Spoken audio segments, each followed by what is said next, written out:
Hello and welcome to the episode of the New Books Network and Institute of Hebrew Language and Literature. My name is Željko Stanojević and my guest today is Professor YIGAL LEVIN from Israel. Today we will discuss his new book, The Chronicles of David and Solomon, First Chronicles 10 until 2 Chronicles 9. A new translation and commentary published by T&T Clark, an imprint of Bloomsbury Publishing. Professor Igal, welcome. Thank you very much. I'm very happy to be here. Thank you. Professor Levy, what inspired you to write this new translation and commentary on the stories of David and Solomon in Chronicles? Well, actually, this is part of a very, very long-range project that I've been working on, I would say, since I was a student, actually. I became interested in the Book of Chronicles during my doctorate, or actually even my master's degree, when two of my instructors, the late Professor Anson Rainey and Professor Aaron Dembski, who eventually became my advisors in my doctoral dissertation. So this is about 30 years ago. One suggested that I look at the geographical aspects of the Book of Chronicles in general, and the other was very interested in genealogies. So he suggested that I look at the genealogies in the Book of Chronicles, which got me into a whole project about the historical geography of the Book of Chronicles, which was my doctoral dissertation. So I basically had to go through the entire book, which got me into understanding, on one hand, the time in which the Book of Chronicles was written. In other words, presumably the late Persian period. So the whole issue of post-exilic Judah and the Restoration period and various aspects of that. And on the other hand, understanding the biblical books, the biblical sources that Chronicles picks up on. So Chronicles, large parts of Chronicles are taken from or expanded upon parts of the book of the books of Samuel and of Kings. So looking at those books and looking at the pre-exilic history, since what Chronicles basically is a history of pre-exilic Judah looked at from a post-exilic perspective. So that's basically where it started. After I finished my dissertation, I went on to do other things, but I was always interested in biblical genealogies on one hand and in the Persian period on the other hand. And I wrote several articles following up on my dissertation, including an article about biblical genealogies in general, and several articles about Chronicles.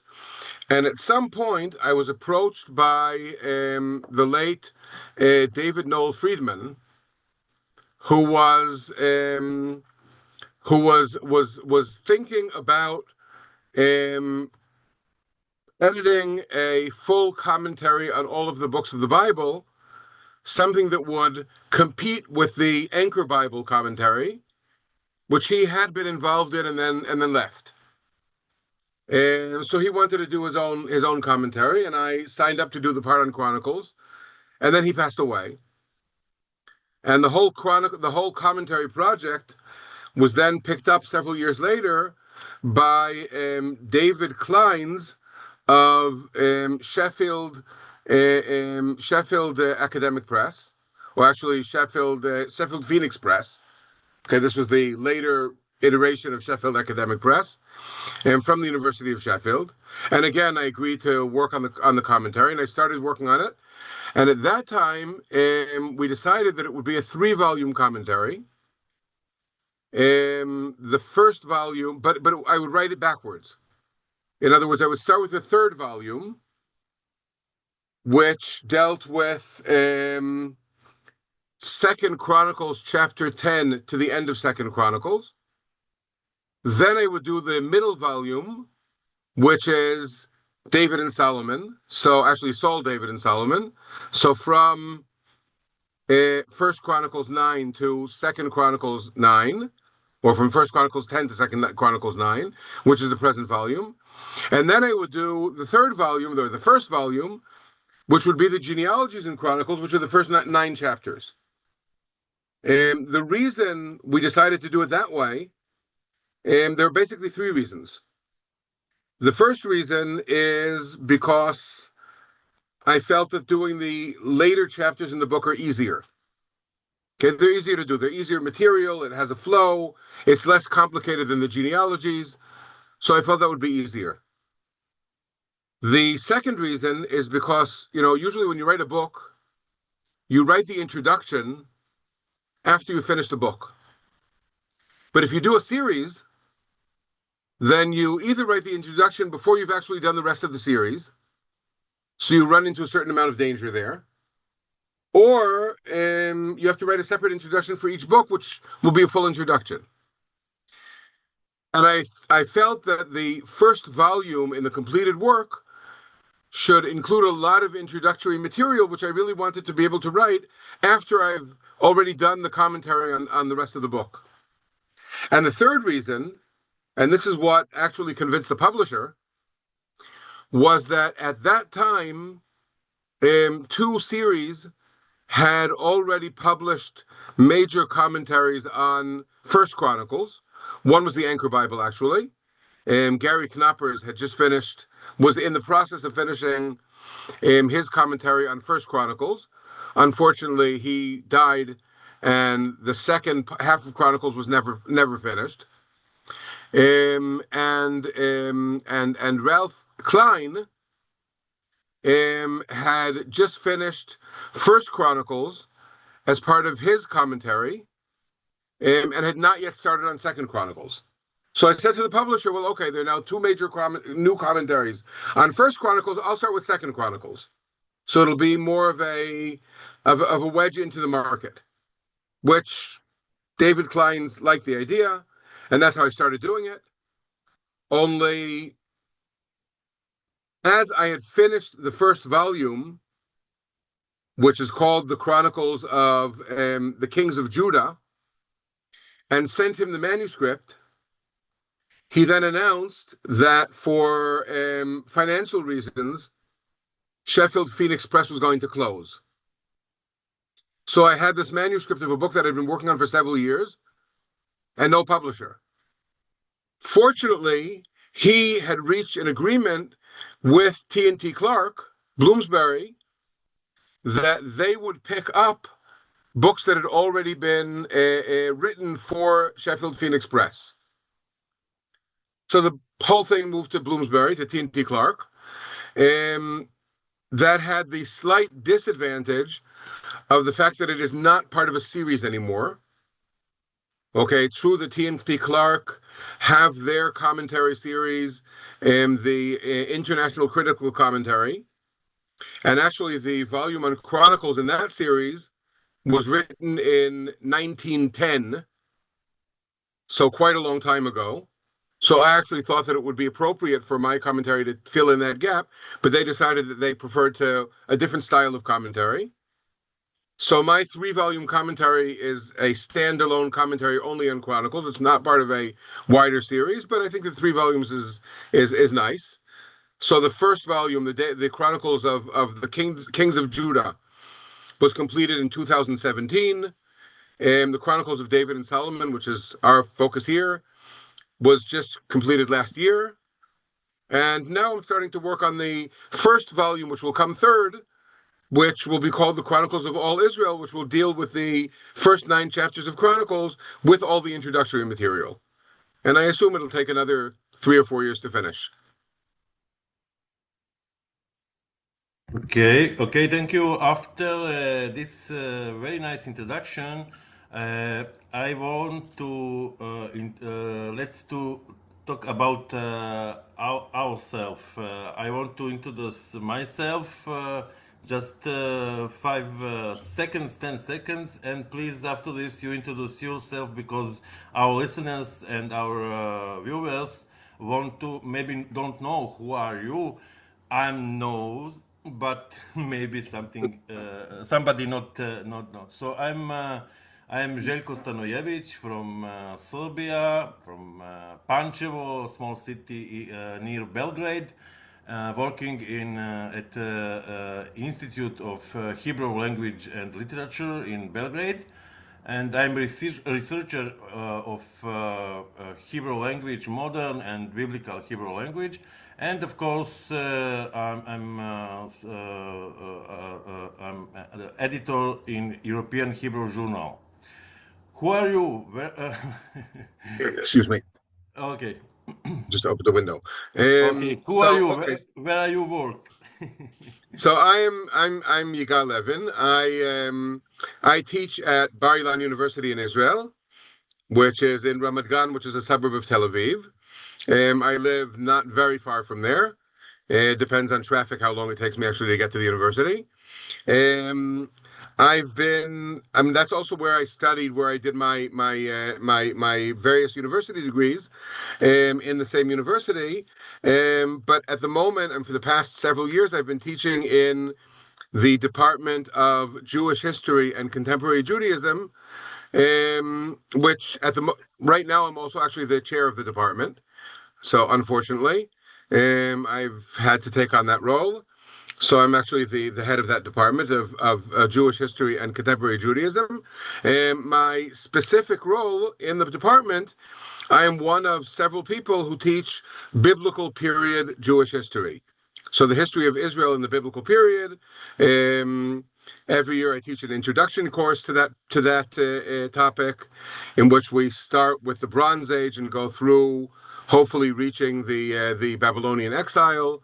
I also teach courses on other matters, depending on who the students are and what I've taught previously. So I give seminars on things like religion in ancient Israel, or inscriptions, ancient Hebrew inscriptions, or daily life in ancient Israel, the Persian period in the land of Israel.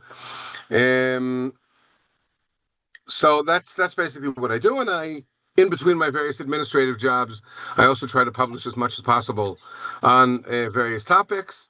And basically, what I focus on is the interface between the biblical text looked at from a historical point of view and other historical sources, such as the sources that we have from the ancient Near East, from surrounding cultures, such as Mesopotamia or Syria or Egypt, and archaeological evidence. I've also studied archaeology. I've participated in several archaeological excavations. I wouldn't call myself an archaeologist as a profession, since at some point I became more interested in studying texts than in studying the material culture. But as they say, some of my best friends are archaeologists. I like to visit to see what they've dug up and join the conversation. And I use archaeological data a lot in my writing and in my teaching. Thank you. Come back to your book. Your book offers a new English translation. Can you give us an example where your translation differs from other translations, and explain why it matters? Okay, well, it matters. Let's put it this way.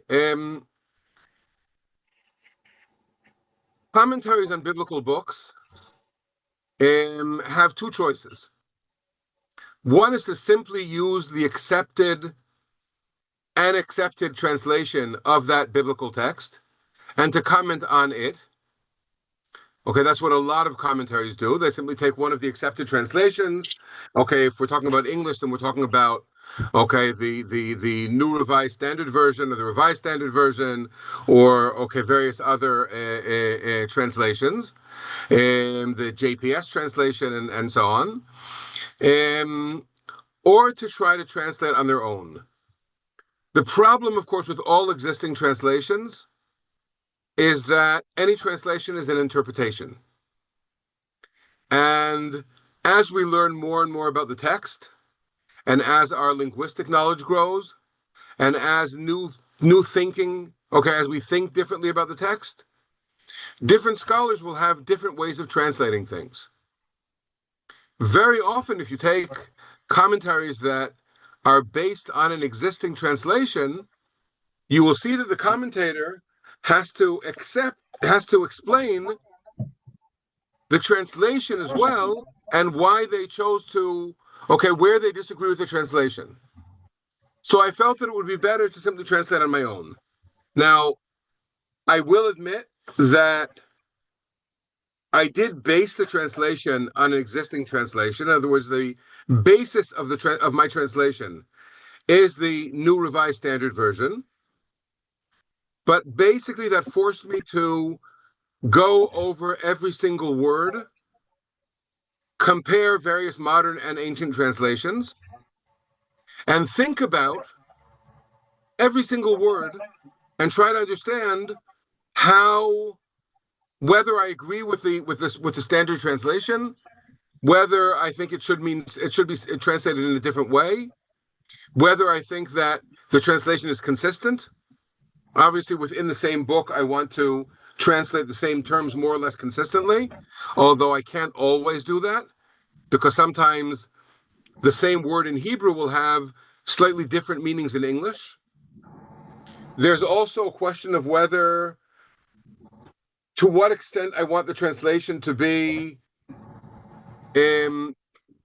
exactly equivalent to the Hebrew, to what extent I want it to be easily readable to a reader of modern English. Anyone, again, I'm speaking about, I have English-speaking readers in mind. So English speakers who read, say, the King James translation, which is often considered to be the classical translation of the Bible into English, will know that, it's 16th century English, and there are a lot of terms that it uses that are used in many in different ways in modern English, and people who use it as their English text of the Bible often simply misunderstand what the Bible is saying. So that's the reason for translating differently. And if I just open up my commentary to pretty much any random page, and I will see, for example, I opened up to where I comment about First Chronicles, where am I? 11 verse 2. So First Chronicles 11 begins with, First Chronicles 12.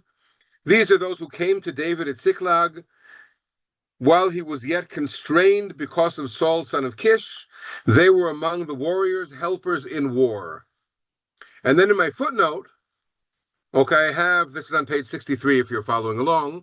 In my footnote, I give the Hebrew, Ozrei Milchama, literally helpers in war, which is how I translated it. But then I comment that most translations assume that they helped David specifically. For example, NRSV, who helped him in war, although that's not what the Hebrew says. It doesn't say who helped him in war. It says helpers in war. So I preferred not to force the interpretation that these people were specifically David's helpers, but rather leave the idea that they were, in general, there was some kind of title as helpers in war, which is what the Hebrew uses. Now, whether that means that they specifically came to help David, or whether they were helpers in war, in other words, they were, warriors' aides or something like that, whether they were people who helped those doing the fighting, that was their job, is something that is open to interpretation. And I'm trying not to force my or anyone's specific interpretation on the reader without discussing it first. So on one hand, I try to stay as close as possible to the literal meaning of the Hebrew text. On the other hand, it does, the translation does have to be understandable in English. So I kind of try to tread that line between a very literal translation of the Hebrew text and proper English syntax. And very often in the notes, I will note that I've added an extra verb, or I've added context, or I've changed the syntax of the sentence in order to make it readable in English. Okay, thank you. How does the Book of Chronicles present David differently from the books of Samuel and Kings? Okay, it presents him very, very differently, actually. Okay, first of all, most of First Samuel, which is where we, of course, reader of Samuel and Kings, meet David and find out who David is, and the whole story of David's rise to power is missing from Chronicles. Chronicles doesn't repeat those stories. The whole story of the reign of Saul and how David was discovered, and David and Goliath, and various other stories that we remember about David as a youth are not, they're referred to, but they're not repeated. So someone reading Chronicles will open up the second chapter of this volume. Okay, the first chapter, 2 Chronicles 10, gives an abbreviated account of the death of King Saul, and then ends with the words, "And God turned the kingdom over to David," and suddenly we have David. And then it gives flashbacks about David's past, but it doesn't give the whole story, because what's important to the author of Chronicles is David as king. The author of Chronicles has a lot less to say about where David came from in the first place. It's very important to the author of Chronicles that God made David king, God chose David, but it doesn't get into the background.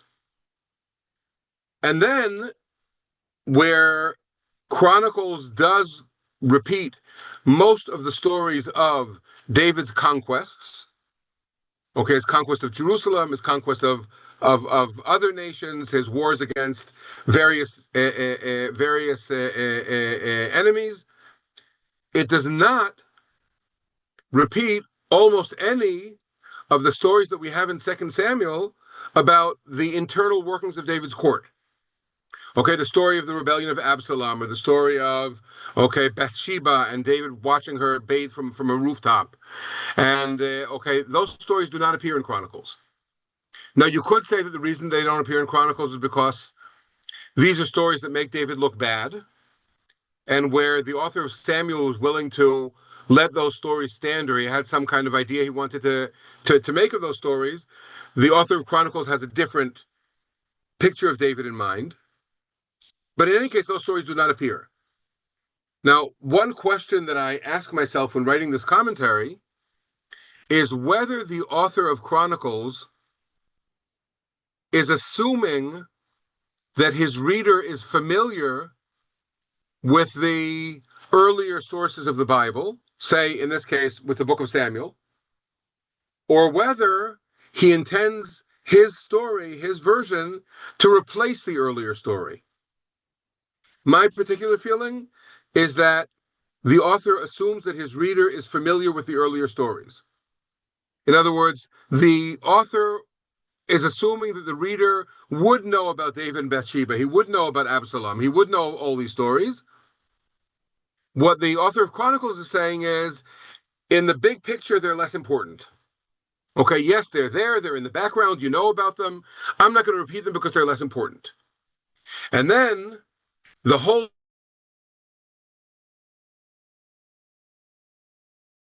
are long lists which do not appear in Samuel at all about David's preparations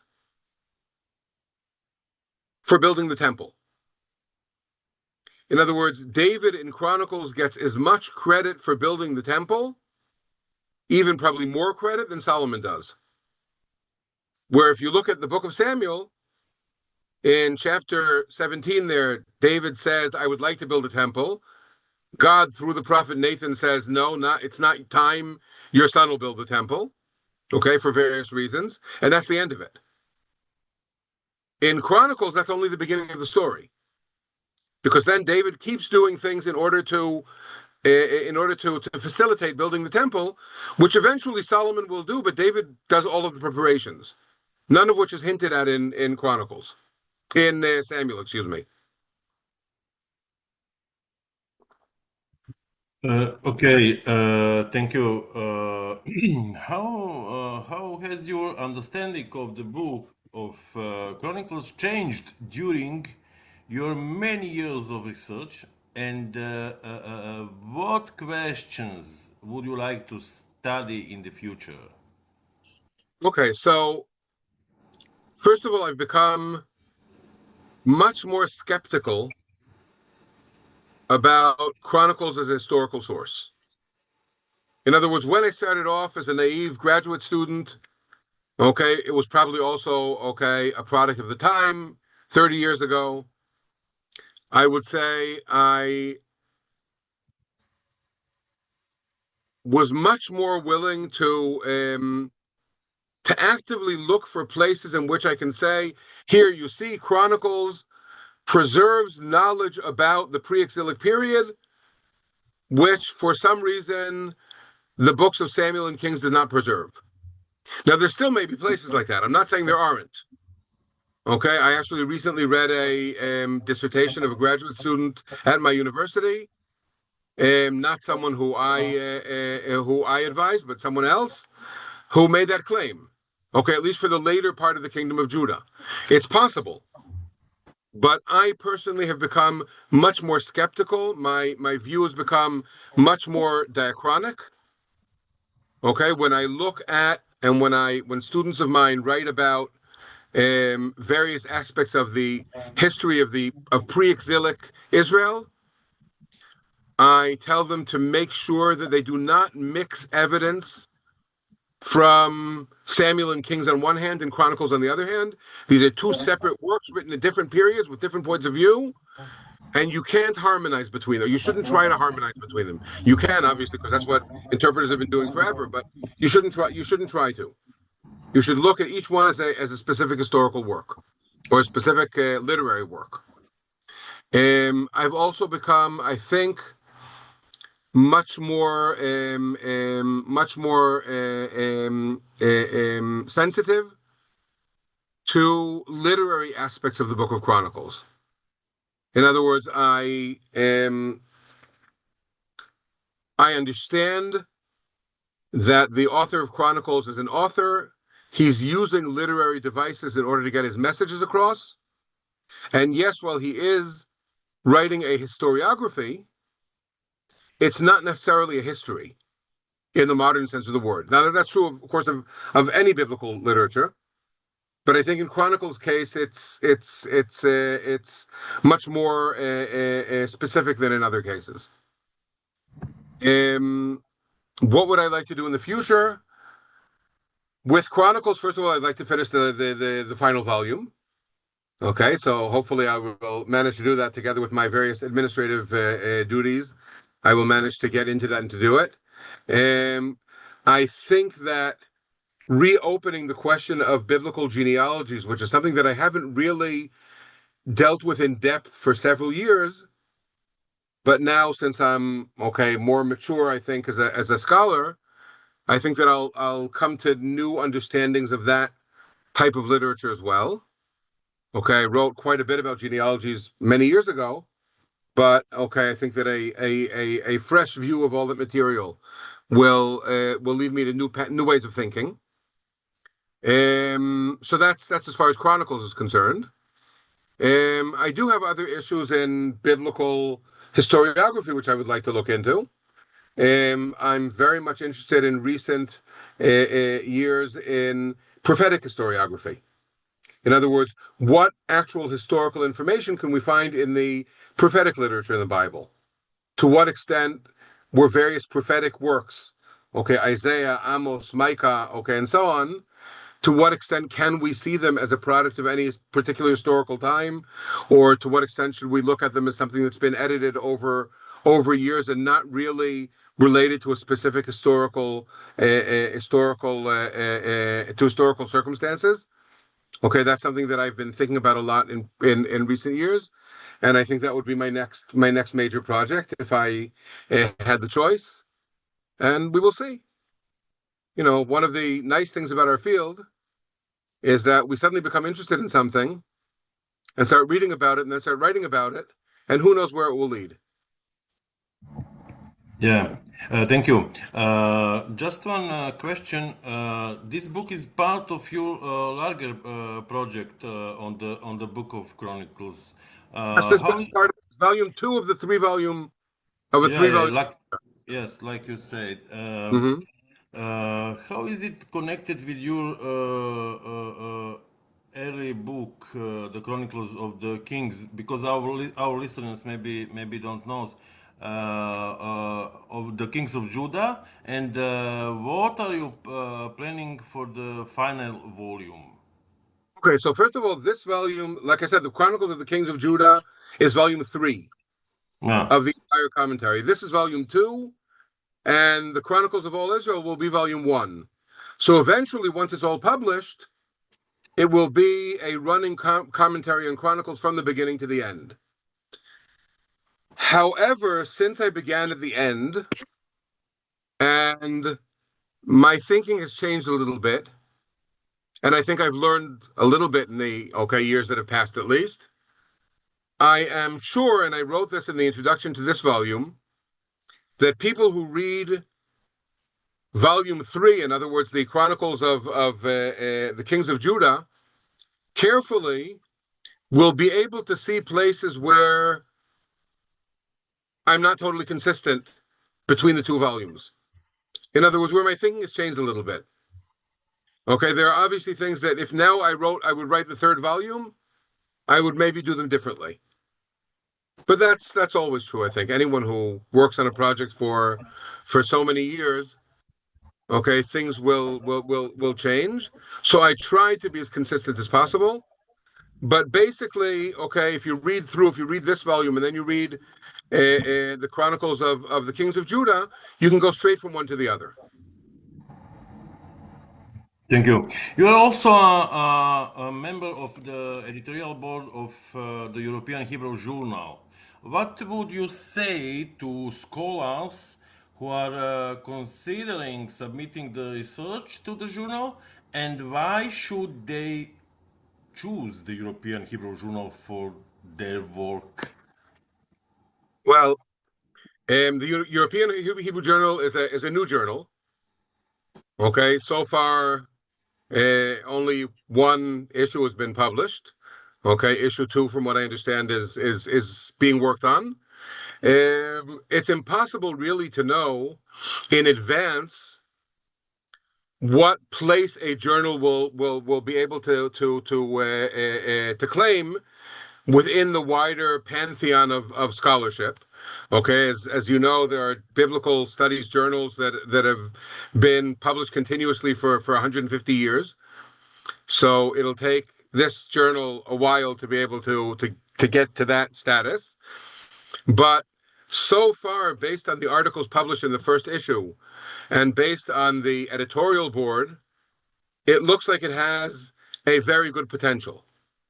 Okay, it has potential to be a top journal, and we can hope that it will. The fact that it's online, the fact that it's open access is certainly an advantage, because it means that it makes scholarship available to scholars who do not necessarily have a big academic institution paying for journals. So this is definitely an advantage, or a big academic institution paying for publication fees, which some open access journals demand. So this is certainly something that's an advantage. So I think that it has a lot of things working in its favor, and it remains to see how successful it will be in the near future. Thank you. Professor Levin, thank you very much for joining me and for presenting your important new book. Thank you for listening to the episode of the New Books Network and the Institute of Hebrew Language and Literature. My guest today was Professor YIGAL LEVIN from Bar-Ilan University, Israel, and we discussed his book, The Chronicles of David and Solomon. First Chronicles 10 until 2 Chronicles 9. A new translation and commentary published by T&T Clark, an imprint of Bloomsbury Publishing. עכשיו משהו לנפשי. זה בעברית, אז hvala profesore sa Bar-Ilan Univerziteta YIGAL LEVIN što ste sa nama. תודה פרופסור YIGAL LEVIN מבר-אילן אוניברסיטה שבישראל. רציתי להגיד לך שאנחנו, יש לנו פה בבלגרד וגם בכל האזור הזה, ואפילו מכל העולם, אנשים המוצא שלהם מהבלקן, מאקס יוגוסלביה, המון אנשים מאוהבים בעברית וגם בתנ"ך וגם אפילו ביהדות. כמובן שהם נוצרים, אבל יש לא מעט סטודנטים נוצרים שמגיעים לבר-אילן. כן, אבל אפילו אנשים שאני מלמד הם משהו באמצע, לפי הדת שלהם, מה שאני ראיתי, הם משהו באמצע בין אורתודוקסיות הפרבוסלבית, היוונית, סרבית ורוסית, ויהדות, משהו באמצע, לפי מחשבותיהם. וזה בעצם אחרי שלטון קומוניסטי שבעצם ניסה להוציא מהם את הדת. ממש. אבל אני מאוד שמח שבאמת יש לנו כל חודשיים, אנחנו פותחים קורס חדש, הוא כמובן אונליין, בכל קורס יש לנו איזה מ-10 עד 15 תלמידים מכל העולם. בבקשה? אתה מדבר על קורס לעברית.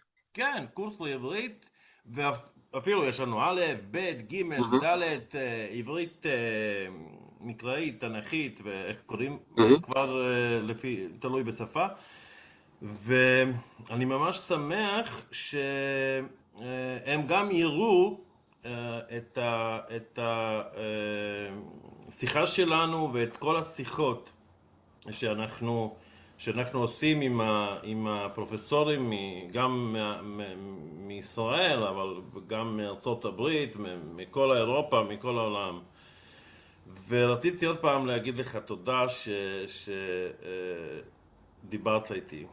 בשמחה רבה. ואגב, אם במהלך הקורס יש לכם מדי פעם אתם מכניסים אורח לקורס לכמה דקות או משהו, שיכירו אנשים, אז זה גם, אני אשמח. אתה אלוף. זה בשמחה רבה. אפילו לא שאלתי, התביישתי לשאול. לא, בטח, בשמחה. זה מה שהיה לי במוח. כמובן, במוח. אני לא יכול לדבר בסרבית, אבל... לא, בעברית. אבל בעברית בטח. שתשמע מה הם למדו. אוקיי. תודה פרופסור לוין, וגם תודה לך על כל העזרה שעשית בשביל European Hebrew Journal. אתה ממש כזה מהר כזה, לא כמו אחרים.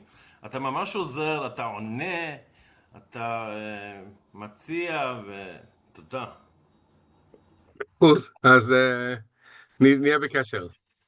תודה לך. להתראות בינתיים. להתראות.